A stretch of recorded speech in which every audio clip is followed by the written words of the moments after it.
Tout d'abord, après l'acier et l'aluminium, le président américain laisse maintenant entrevoir des possibles droits de douane de 50 %. Et William, ça pourrait entraîner d'importantes répercussions pour l'Abitibi-Témiscamingue. Oui, effectivement, Alexandre. Les tarifs douaniers sur l'acier et l'aluminium avaient évidemment fait moins d'impact dans la région. Mais avec la fonderie Horn ici à Rouyn-Noranda, qui est l'un des maillons en importance dans le cuivre au Canada, la situation serait plus problématique. La fonderie emploie tout de même plus de 600 personnes.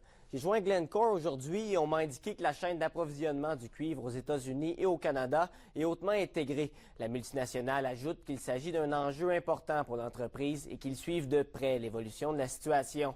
Il ne faut toutefois pas oublier que ce ne sont que des menaces pour l'instant, d'après l'Association minière du Québec, dont on écoute sa PDG sur le sujet. C'est l'incertitude qui est générée. Hein? Le contexte est déjà fragilisé avec les tensions géopolitiques qu'on a depuis plusieurs mois, avec également une surproduction de certains MCS par la Chine notamment. Alors ça, c'est une étape de plus, c'est une couche de plus. C'est certain que nos industries sont résilientes et ils vont vraiment regarder toutes les possibilités.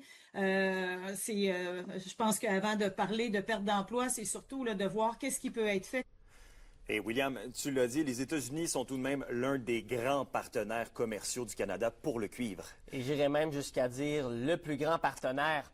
Une très grande partie du cuivre traité au Québec, que ce soit à la fonderie Horn ou à la finerie de Glencore à Montréal, est envoyé chez nos voisins plutôt du Sud. Le directeur général de l'Association d'exploration minière du Québec explique toutefois que si le président Trump va de l'avant avec ses droits de douane, ça ne sera pas sans conséquences. La grande partie du marché est quand même américain, mais il faut aussi se dire que les Américains se nuisent plus qu'autre chose s'ils font ça, parce que 50 % du cuivre qu'ils utilisent vient de l'extérieur, principalement du Chili, du Canada et du Mexique. Donc, ils se verraient probablement imposer des tarifs à eux aussi qui feraient augmenter le prix du cuivre que les Américains utilisent. Et le secrétaire au commerce américain, Howard Lutnick, est resté flou sur la possible entrée en vigueur de ces tarifs de 50 %. Il a évoqué la fin juillet, peut-être 1er août. On suit le dossier de près. Merci beaucoup, William. Au plaisir.